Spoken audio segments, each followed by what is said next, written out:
Shalom, shalom, bien-aimés frères et sœurs. Que Dieu vous bénisse.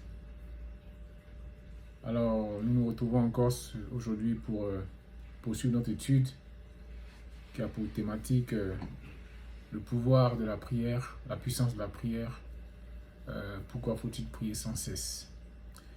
Et pour ce faire, aujourd'hui, nous allons ouvrir nos Bibles dans le livre de 1 Roi, chapitre 18, du verset 36 au verset 38. Et je lis la parole de Dieu.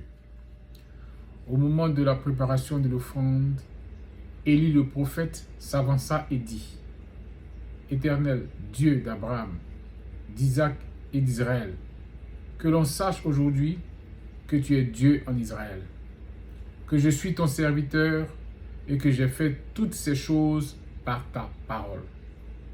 Verset 37. Réponds-moi, Éternel, réponds-moi, afin que ce peuple reconnaisse que c'est toi, Éternel, qui est Dieu, et que c'est toi qui ramène leur cœur. Verset 38. Et le feu de l'Éternel tomba, il consuma l'holocauste, le bois, les pierres et la terre, et il absorba l'eau qui était dans le fossé. Amen.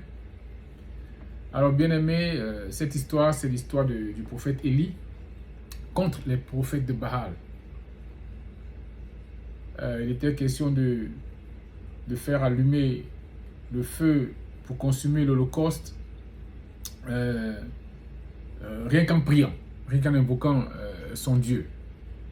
Et les prophètes de Baal ont essayé, ils ont invoqué le Dieu et il ne s'est rien passé. Et autour d'Élie, comme la Bible le signifie ici, Élie a demandé à son Dieu d'agir et le feu de l'Éternel est tombé et a consumé l'holocauste. Alors bien aimé, voilà ce que la prière peut encore faire. Comme je disais hier, la prière permet de débloquer les situations. La prière entraîne Dieu à réagir dans nos vies. La prière permet à Dieu de manifester sa puissance, de manifester sa grandeur, de manifester son miraculeux, de démontrer sa puissance.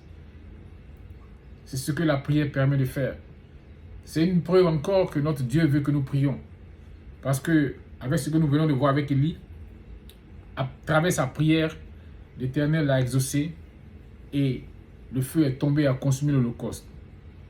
Je vous recommanderais, bien aimé, d'essayer de lire le chapitre tout entier, le chapitre 18 du livre de 1 Roi. Et ça vous donnera plus d'informations, ça vous donnera plus d'instructions, ça vous éclairera davantage. Vous allez comprendre l'histoire tout entière et comprendre également l'importance, la pertinence, l'inévitabilité de la prière. Vous allez comprendre pourquoi est-ce que Dieu veut que nous prions sans cesse. Alors bien aimés, nous avons fini ce thème aujourd'hui. Passez une bonne journée, un bon week-end, bon culte à tous, et que la grâce et la faveur du Seigneur Jésus-Christ demeure notre partage. Et on se retrouve, bien aimé, demain certainement pour un autre thème, par la grâce de Dieu. J'espère que cette semaine, tous ces versets bibliques que nous avons parcourus vous ont béni. Si c'est le cas, je vous suggère de partager ces vidéos, car de la même manière, ça vous a béni, ça pourrait bénir un frère, ça pourrait bénir une sœur. Vous ne le réalisez peut-être pas, mais la parole de Dieu fait des miracles dans la vie de ses enfants.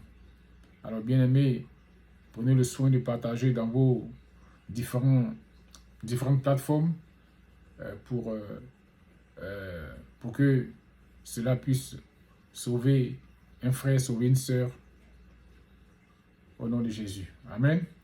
Ok, bien aimé, passez donc un agréable dimanche et que nous puissions par la grâce de Dieu nous retrouver demain pour un nouveau thème. Merci.